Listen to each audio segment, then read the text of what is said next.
Hello members, welcome to Encoder Fashion. I'm Rose. In today's video, I have two sections. The first section covers essential tools and functions in Clo3D for pattern making.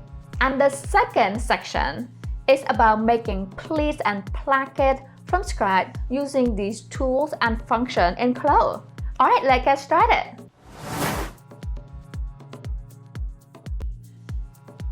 Before we begin creating pleats and placket, I'll introduce you to several tools available in Clo3D to achieve this. Okay, so the example, we have rectangle tool, internal polygon /line tool, edit pattern, transform pattern tool, and so on. So if you guys already know this tool that I'm going to show you, you can also skip ahead to the making pleats and plackets. Okay, so if you guys want to refresh some on the tool or you are beginner to Clo, I would recommend watching this part. So first of all, we will use this tool. It's called rectangle tool. Click on that and then click one on the page, and then you can type in the dimension here, which is when we create the placket, we will have the width of 2.5, and then press on the tab key and then the height here 13, and then click on OK to confirm.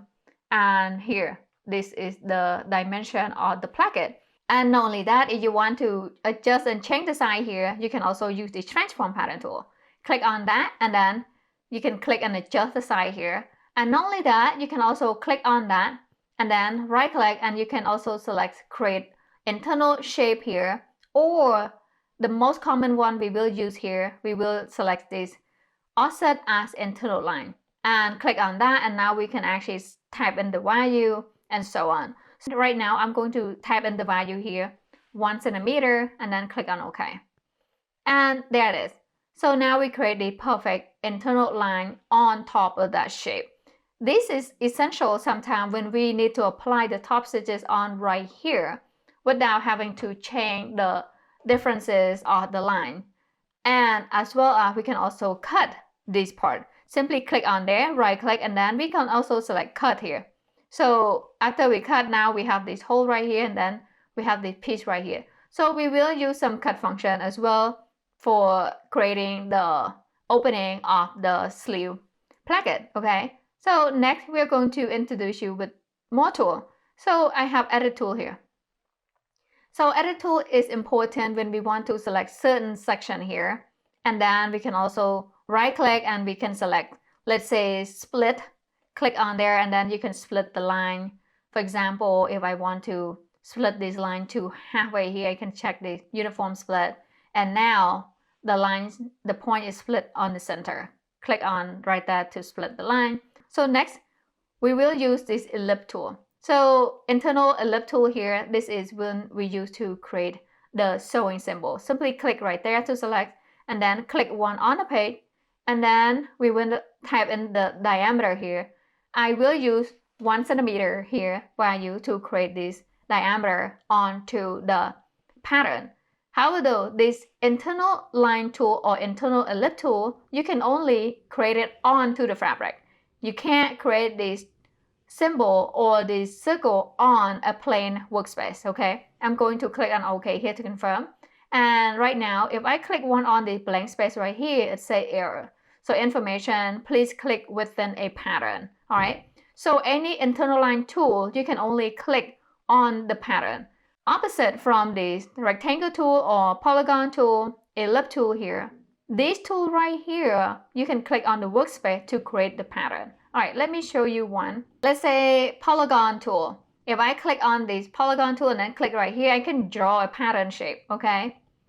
However, though, if I click on this internal polygon /line tool, I cannot draw it on the workspace. I can only draw it on the pattern. I can now click on the pattern and then draw however I want, just like that. Okay. Another important thing here, we have trace tool. So the trace tool works perfectly on, let's say, if you want to remove baseline or you want to change the baseline to internal line. For example, I'm going to simply convert this to baseline. Okay. I will switch the tool to transform pattern tool. Right click on that selected area there and then convert them to baseline. So right there. And after I convert them to baseline, it will come over here. Be sure to lock that baseline. So what happened when we locked all the baseline? Now this line right here is inactive. We can't do anything about it unless we unlock or we use the trace tool. So when I use the trace tool and click on there, I can simply press on return internal on the keyboard to turn that to internal line. Baseline versus internal line. So internal line we can cut, we can sew to, but baseline we can't. So it's like a line that tells us, let's say you want to tell the customer to sew the garment a certain way, and then you apply the baseline onto it, and that baseline, it won't mess up so easily compared to internal line.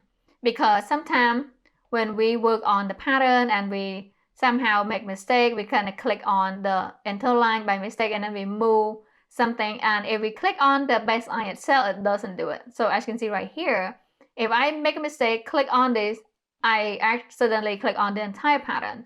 So the baseline, after we convert them to baseline, baseline is set.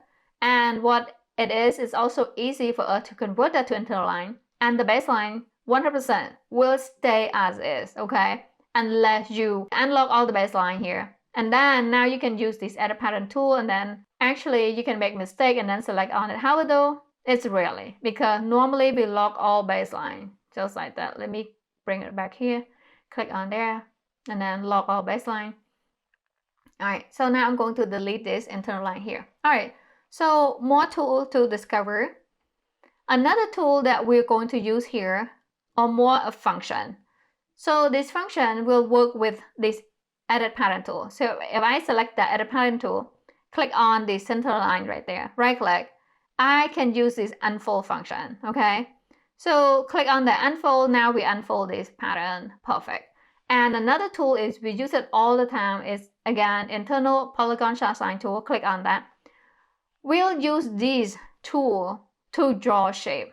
You can draw any shape you want, and if you want to end, you can double click it to draw, to end the line or to end the shape. And we also use it to draw, let's say if I want to, let's say draw from here and press on shift and then draw from here and then press on return enter on the keyboard to confirm. And we can also extend this, okay? So we will use this extend function. I will select the edit pattern tool, and then I can click just one point right here, right click, and then I have two options. Extend / trim to pattern outline, just like that. Or I can click on that point right there, right click, and then select extend / trim, add point to pattern outline. So what this means is add a point when it reaches the pattern outline. So I'm going to try that. So if I click on this point right here, now you can see this highlight part, that is the split point. And if I click over here, this line right here, the entire line are not split. Okay, so next we are going to use copy and paste function. All right, copy and paste function, we will use the transform pattern tool. And I'm going to click one right there. I can either select right click and then select copy, then right click here and then select paste. After that, I will press on shift here to bring this guideline, and then click one right there to place the pattern. Or I can simply click on that pattern and then Command or Control plus letter C and Command or Control plus letter V, and here I just create this copy. However though, if I decided I don't want that copy anymore, I can just press escape and then now the copy disappear. Or I can simply click one on the page and then place like I did earlier, okay? All right, so now conclude all the tools that we will use for the creating pleats and placket for the sleeve.